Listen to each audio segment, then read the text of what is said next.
Cancer एक खतरनाक नाम, कैंसर एक जानलेवा समस्या, कैंसर विश्व की लाइलाज बीमारियों में से एक। जी हाँ, कैंसर के बारे में ये सब कुछ तो आप जानते ही हैं। जानते नहीं है तो इतना कि आखिर कैंसर केयर की कैसे जाए। इससे संबंधित हमारे ढेर सारे सवालों के जवाब देने के लिए हमारे बीच में आज जाने माने एक ऐसे विशेषज्ञ मौजूद हैं जो इम्यूनोथेरेपी के माध्यम से कैंसर केयर करते हैं। इन्होंने BHMS की डिग्री हासिल की है और ये जाने माने विशेषज्ञ कंसल्टिंग फिजिशियन भी हैं। आज हम इनसे एक ऐसे कैंसर के बारे में चर्चा करेंगे जो कि आज के माहौल में बहुत तेजी से फैल रहा है और ऐसे लोगों में तो खास तौर पर पाया जाता है जिनको पेट से संबंधित गंभीर बीमारियां हैं। That's right, we are talking about rectum cancer, यानी कि एनल कैंसर। तो आइए हमारे डॉक्टर साहब से जानते हैं कि आखिर किस तरह इम्यूनोथेरेपी के माध्यम से इस कैंसर से लड़ा जा सकता है। So friends, let's welcome doctor तरंग कृष्ण। डॉक्टर साहब, आपका बहुत बहुत स्वागत है हमारे प्रोग्राम कैंसर केयर में। Thank you. डॉक्टर साहब, जैसे कि रेक्टम कैंसर, एनल कैंसर की जो हम बात करते हैं, ऐसा सुनने में आता है कि इस कैंसर का जन्म कहीं ना कहीं पेट से होता है। तो पेट के अंदर भी कैंसर, स्टमक कैंसर एक टर्म यूज में आती है, तो ये प्लीज एलैबोरेट कीजिए कि हाउ दिस ऑल फंक्शंस और ये स्टमक कैंसर क्या है। देखिए, स्टमक कैंसर अगर मैं एक आहार नली को समझाऊं, अगर किसी आदमी ने खाना खाया तो वो खाना एक मुंह से होता हुआ आहार नली में आया, खाने की नली में आया, वहां से धीरे धीरे करके एक छोटा सा बोल बन जाता है जिसे हम बोलस भी कहते हैं। वो फिर होता हुआ स्टमक में जाता है। Stomach is a store house. वो एक वहाँ पर खाना रहता है जहाँ पर जगह जगह से जूसेस आते हैं और उसको उसके साथ एसिमिलेट होते हैं ताकि वो खाना हमारे पाचन क्रिया में उसमें हेल्प करे, जिसको हम डाइजेस्टिव सिस्टम कहते हैं। डाइजेस्टिव सिस्टम मुंह से शुरू हुआ, रेक्टम तक खत्म हुआ। स्टोर हाउस है, वहाँ पर वहाँ खाना रहा, वहाँ धीरे धीरे सारे एंजाइम्स ने एक्ट किया, जो तेजाब बना, जो बाइल था, वो सब उस पे स्टमक पे जाके एक्ट किया। वो फिर खाना होता हुआ एक इंटेस्टाइन्स के होते हुए, जो हमारी एलिमेंट्री कैनाल होती है, इंटेस्टाइन्स पहले स्मॉल इंटेस्टाइन में जाता है, फिर लार्ज इंटेस्टाइन में जाता है, बड़ी आंत, फिर बड़ी आंत, छोटी आंत में, और फिर उसके बाद रेक्टम और एनल कैनाल के थ्रू वो स्टूल होकर लैट्रिन बन के निकल जाता है, जिसको वेस्ट प्रोडक्ट्स कहते हैं। अब जब भी हम कुछ भी मिर्च वाला खाना खाते हैं या फिर कोई भी ऐसा खाना खाते हैं जो हमारी इंटरनल लाइनिंग को, जो भी हमारी इस पूरी नली को, क्योंकि नेचर ने हर एक चीज बड़ी सोच समझ कर बनाई है, उसमें अगर हम उसको जितना, to every action there is an equal and opposite reaction. हमने खराब खाना खाया, हमने रेड मीट्स खाए, हमने मटन खाया, हमने मिर्च मसालों वाला खाना खाया, सात्विक भोजन नहीं किया, वो धीरे धीरे करके हमारी उतनी ही उस एलिमेंट्री कैनाल को उतना ज्यादा फंक्शन करना पड़ता है, उतना ही ज्यादा काम करना पड़ता है, पचाने के लिए स्ट्रेस लेना पड़ता है। बिल्कुल, उतने जहां भी कोई भी चीज अगर स्ट्रेस पे आएगी, कॉन्स्टेंटली इरिटेट करेगी, वो आगे चल के कैंसर में तब्दील हो जाता है। इंटेस्टाइन में अलग अलग कोलोन के कैंसर हो जाते हैं। शुरुआत में जो कोलाइटिस बनकर आता है, जिसमें आंव निकलती है लैट्रिन के रास्ते, मवाद निकलता है, ब्लड निकलता है और म्यूकस आता है। साथ ही साथ जब रेक्टम कैंसर होता है तब ब्लीडिंग होनी शुरू हो जाती है, ब्लड आता है। प्राय ये देखा गया है कि जिनको लगातार कॉन्स्टिपेशन रहा, कॉन्स्टिपेशन या फिर डायरिया रहा, कुछ खाना खाया, पेचिश हुई और भागना पड़ा स्टूल करने के लिए, लैट्रिन करने के लिए, वो आगे चल के भी उसको लाइटली ना लें। उन मरीजों में देखा गया है कि आगे चल के कैंसर के कहीं ना कहीं लक्षण पाए जाते हैं। इस तरह की सिचुएशन अगर हो तो हम इसे लक्षण मान सकते हैं किसका, रेक्टम कैंसर का या फिर स्टमक कैंसर का? इंटेस्टाइनल कैंसर, साथ ही साथ रेक्टम कैंसर, रेक्टम और एनल कैंसर में। तो जैसे कि आपने ये फंक्शनिंग पूरा बताया, इसमें स्टमक कैंसर और रेक्टम कैंसर ये दो अलग टर्म्स हैं, तो हाउ कम लाइक एक स्टमक कैंसर के लक्षण और एक रेक्टम कैंसर के लक्षण, इसके उपचार, इसकी विधि होने के कारण एक जैसे से एक दूसरे से इंटरमिक्स्ड हैं, ये दोनों अलग आइडेंटिकल प्रॉब्लम? नहीं, दोनों अलग अलग बीमारियां हैं। स्टमक कैंसर के अलग सिम्टम्स आते हैं। स्टमक कैंसर अल्कोहल ज़्यादा पीने से, स्टमक कैंसर गैस्ट्राइटिस होने से, जिसमें अंदर की उसकी जो अंदर की लाइनिंग है उसको इन्फ्लेमेशन हुआ, जो उसके अंदर जो एसिड निकलता है जिसे हम HCl हाइड्रोक्लोरिक एसिड भी बोलते हैं, वो ज़्यादा सिक्रीट होना शुरू हुआ और उसके बाद इंटरनल लाइनिंग जो होती है वो उखड़नी शुरू हो गई। वो गैस्ट्राइटिस आगे चल के गैस्ट्रिक कार्सिनोमा में बदल गया, सीए स्टमक जिसे हम कहते हैं।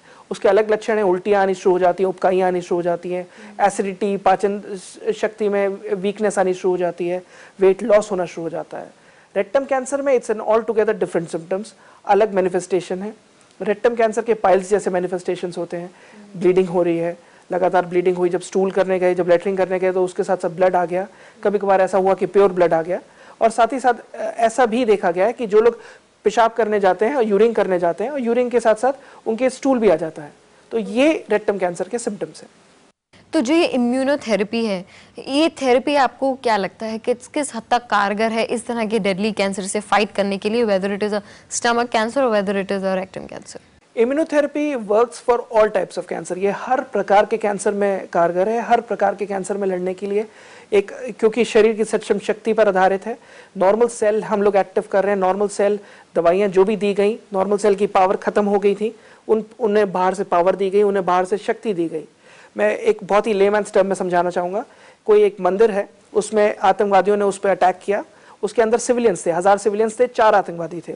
4 आतंकवादियों ने उस पर अटैक किया। नॉर्मल सेल जब कीमोथेरेपी कराई गई, जो एलोपैथिक मोड ऑफ ट्रीटमेंट है, तो उसमें अंधाधुंध फायरिंग हुई, कैंसर सेल भी खत्म हो, आतंकवादी भी खत्म हो गए और आम इंसान भी खत्म हो गए। हम लोग इम्यूनोथेरेपी में क्या करते हैं, इम्यूनोथेरेपी में अंदर जो 1000 आदमी है, इधर 4 आतंकवादी हैं, उन्हें हमने शस्त्र प्रदान किए, बाहर से एक अलग से एक एनर्जी दी, अलग से शस्त्र प्रदान दिए। उन शस्त्रों से उन्होंने फाइट बैक किया और वहीं पर ही रहते हुए हमें बाहर से कुछ एक्सटर्नल वो नहीं दी गई, एड नहीं दी गई, बस केवल शस्त्र दिए गए। उन्हें हमने पावर दी, उन्होंने फाइट बैक किया और उन 4 आतंकवादियों को खत्म कर दिया। This is what is immunotherapy. Immune system को इतना जागृत कर दिया कि नॉर्मल सेल इतने एक्टिव हो गए कि नॉर्मल सेल ने ही कैंसर सेल को फाइट बैक किया। तो आप इम्यूनोथेरेपी में जो दवाई देते हैं, that medicine, what exactly it is made of and how it works? Cancer healer is the name of a medicine. Cancer healer दवाई का नाम है, जिसमें जो मेरे फादर के 41 साल का एक्सपीरियंस है, डॉक्टर हरि कृष्णा जी का, और ये मेडिसिन इतनी ज़्यादा सक्षम है कि WHO जैसी संस्था, विश्व स्वास्थ्य संगठन ने भी हमारी मेडिसिन को अप्रिसिएशन दिया है। जो हॉस्पिटल कहता है कैंसर, हम अपने ट्रीटमेंट के बाद उसे उसी हॉस्पिटल में भेजते हैं और वही हॉस्पिटल कह देता है कि this patient has recovered well, ये अच्छा रिकवर हुआ है या फिर क्योर हुआ है। हर कैंसर में मरीज को क्योर की उम्मीद नहीं करनी चाहिए। एडवांस स्टेजेस में, टर्मिनल स्टेजेस में आप ये ना सोचें कि कैंसर हो गया अब मरना निश्चित है। कैंसर हो जाने पर मृत्यु नहीं दिखनी चाहिए। कैंसर के बाद भी जिया जा सकता है और विथ क्वालिटी ऑफ लाइफ जिया जा सकता है। जो इस आदमी को कैंसर हो गया, उसको ये नहीं, पिटी वाली फीलिंग नहीं देनी चाहिए, ओहो कैंसर हो गया। कभी किसी को बुखार में आप ये क्यों नहीं कहते कि ओहो बुखार हो गया, बिकॉज बुखार हो गया it is like a casual term, but cancer में ओहो कैंसर हो गया तो मतलब वो पेशेंट वहीं टूट जाता है। बीइंग अ कैंसर पेशेंट, उसके लिए एक तो एक बीमारी से लड़ना, साथ ही साथ उसके तमाम रिश्तेदारों के साथ लड़ना, कि उसके साथ एक पिटी कंडीशन देना कि जैसे उसने बहुत बड़ा गुनाह कर दिया।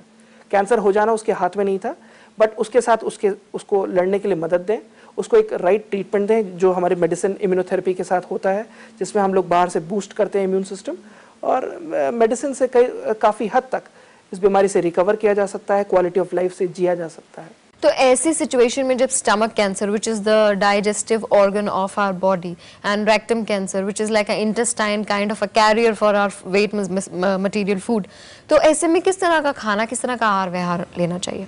देखिए, जितना हो सके, एक हमारे पुराने उसमें भी लिखा हुआ है, जो भी हमारे वेदास हैं या फिर भगवत गीता में, कि सात्विक भोजन जितना हो सके उतना ज़्यादा, कम तला हुआ, कम मिर्च वाला, इनफैक्ट बिना मिर्च वाला, जितना भी हो सके वो हमेशा असरकारक होता है। जितना भी अगर हम तला भुना मिर्च वाला, मिर्च मसाले वाला लेते हैं, तो हम कहीं ना कहीं रेक्टम कैंसर को अपनी तरफ आमंत्रित कर रहे हैं। हल्का खाइए, हल्के रहिए, भारी खाइए, भारी हो जाइए। जी बिल्कुल। और काफ़ी सारे रीजंस हैं वैसे तो रेक्टम कैंसर के। एक बहुत ही इंपॉर्टेंट रीज़न है जो हम लोग जनरली ओवरलुक कर लेते हैं, बट वेस्टर्न कंट्रीज़ में बहुत ज़्यादा प्रोमिनेंट है, वो है homosexuality. Anal sex, unprotected anal sex हमेशा एनल कैंसर को दावत देता है।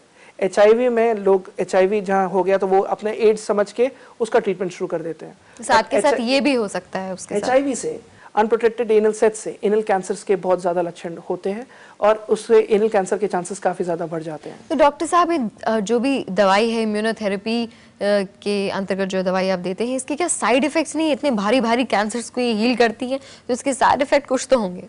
देखिए, कैंसर हीलर मेडिसिन क्योंकि इसका बेस होम्योपैथिक मदर टिंचर्स हैं, तो इनके कोई भी साइड इफेक्ट्स नहीं है। ये क्योंकि मेडिसिन शरीर की सक्षम शक्ति को बढ़ा रहा है, उसके इम्यून सिस्टम को बढ़ा रहा है, तो कोई भी मेडिसिन अगर इम्यूनिटी पर काम करती है तो उसके कभी भी कोई साइड इफेक्ट्स नहीं होते। Anything which is boosting up the immune system, किसी भी चीज़ को हम बढ़ावा दे रहे हैं जिसमें नॉर्मल सेल ही हम एक्टिव कर रहे हैं। कैंसर सेल का हमारे से कोई मतलब नहीं। हम लोग नॉर्मल सेल को एक्टिव किया, शरीर में बुलेट प्रूफ जैकेट पहना दी, गोली मारते रहे, असर नहीं हुआ। वैसे ही शरीर में एक रक्षा कवच बना दिया जिसमें नॉर्मल सेल इतने ज़्यादा एक्टिव हो गए कि नॉर्मल सेल कैंसर सेल को खत्म करने लगे।